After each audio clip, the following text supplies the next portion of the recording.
Questão 142. O Serviço de Meteorologia de uma cidade emite relatórios diários com a previsão do tempo. De posse dessas informações, a Prefeitura emite 3 tipos de alerta para a população. Alerta cinza deverá ser emitido sempre que a previsão do tempo estimar que a temperatura será inferior a 10 graus Celsius e a umidade relativa do ar for inferior a 40 graus Celsius. Alerta laranja deverá ser emitido sempre que a previsão do tempo estimar que a temperatura deve variar entre 35 e 40 graus Celsius e a umidade relativa do ar deve ficar abaixo de 30%.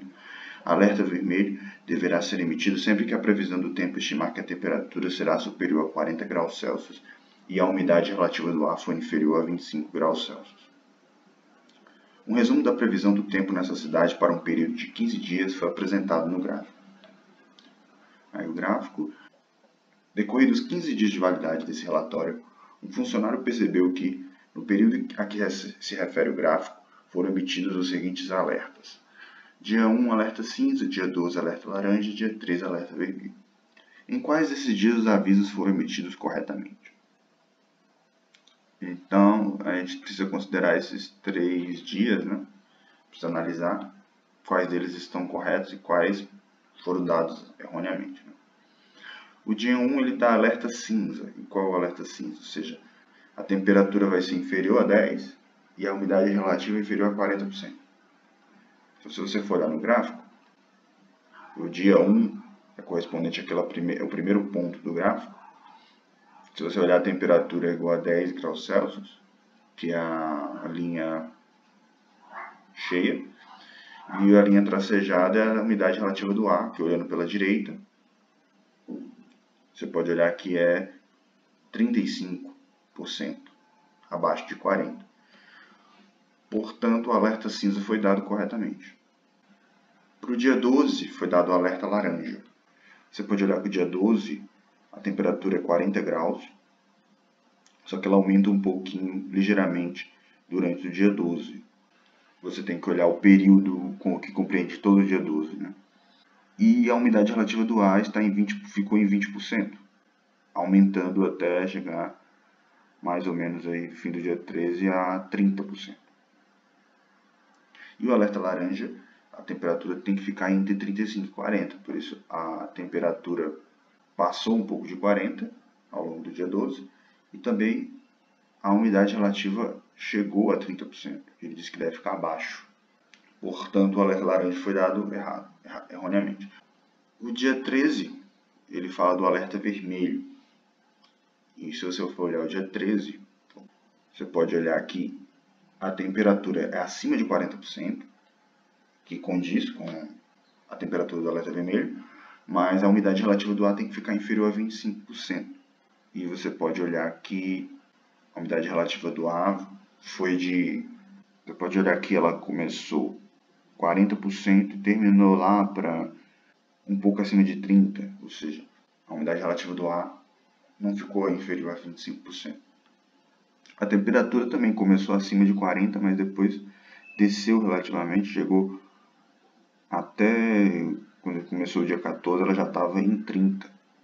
Portanto, o alerta vermelho também foi dado erroneamente. Né? Os avisos que foram emitidos corretamente, portanto, foi só o aviso do dia 1, que é o alerta cinza. Portanto, o item correto é o item A. Questão 143. Uma administração municipal encomendou a pintura de 10 placas de sinalização para colocar em seu pátio de estacionamento. O profissional contratado para o serviço inicial pintará o fundo de 10 placas e cobrará um valor de acordo com a área total dessas placas. O formato de cada placa é um círculo de diâmetro de igual a 40 cm, que tangencia lados de um retângulo, sendo que o comprimento total da placa é h igual a 60 cm, conforme ilustrado na figura. Use 3,14 como aproximação para π. Qual é a soma das medidas das áreas, em centímetros quadrados, das 10 placas? Bem, ele fala que o círculo tangencia o retângulo, né? Os lados do retângulo.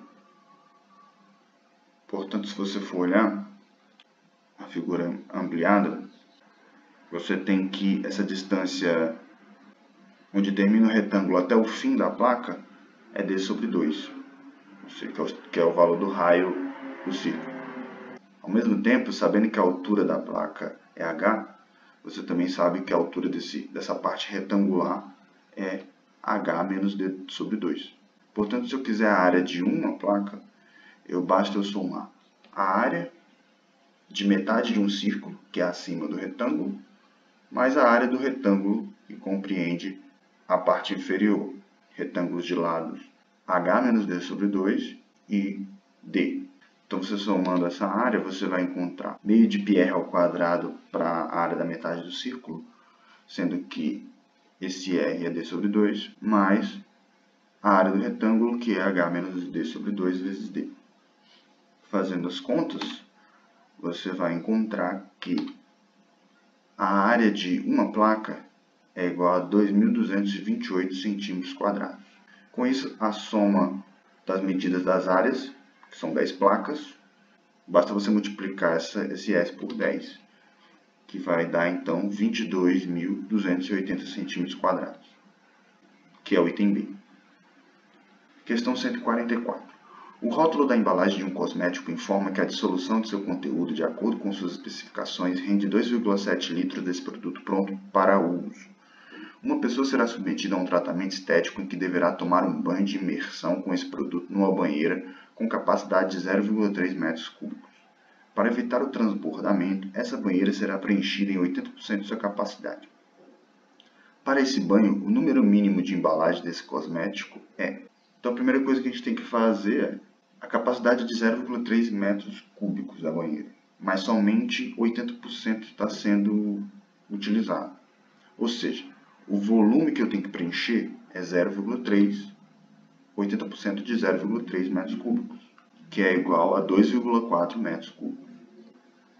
Transformando para litro, sabendo que 1 metro cúbico são 1.000 decímetros cúbicos e 1 decímetro cúbico corresponde a 1 litro, você tem que o volume é 2,4 vezes 10 elevado a 3 litros, 2.400 litros. Então, o número mínimo de embalagem para esse banho é você dividir esses 2.400 litros para os 2,7 litros de cada embalagem.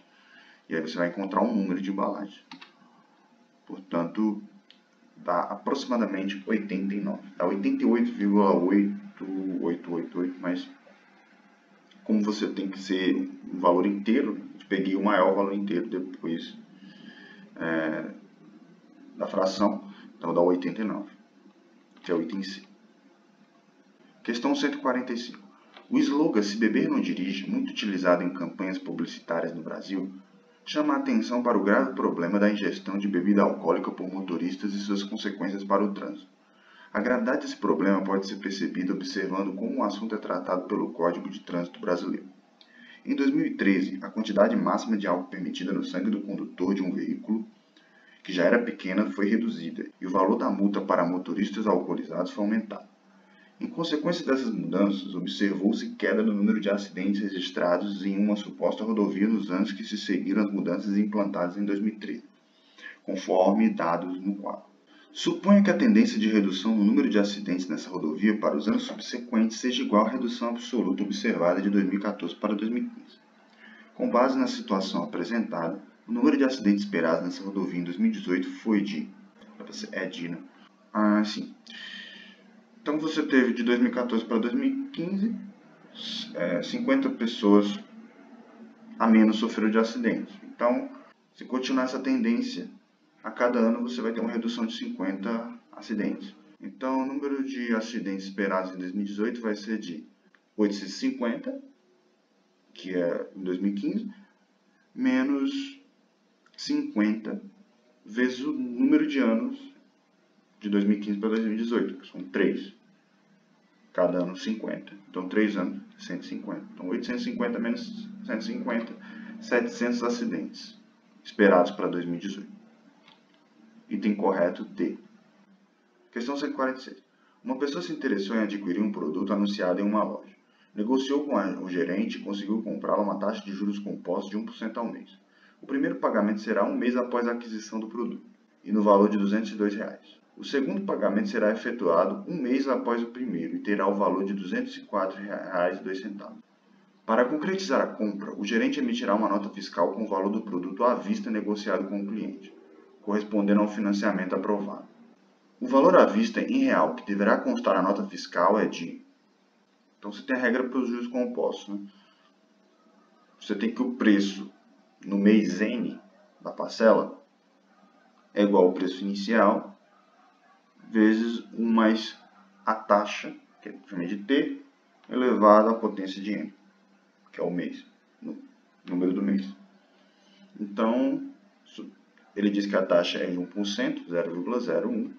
Então, essa fórmula fica P igual a 1,01 elevado a N. Agora, ele diz que o primeiro pagamento, um mês após a aquisição do produto, ou seja, o P1, é no valor de R$ 202.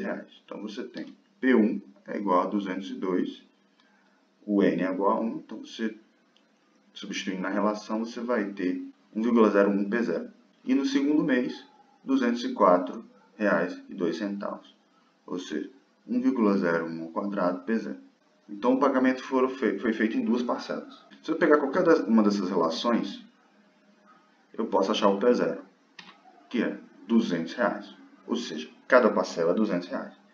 E como foram duas parcelas, o valor à vista é 2 vezes P0, ou seja, R$ 400, que é o item D.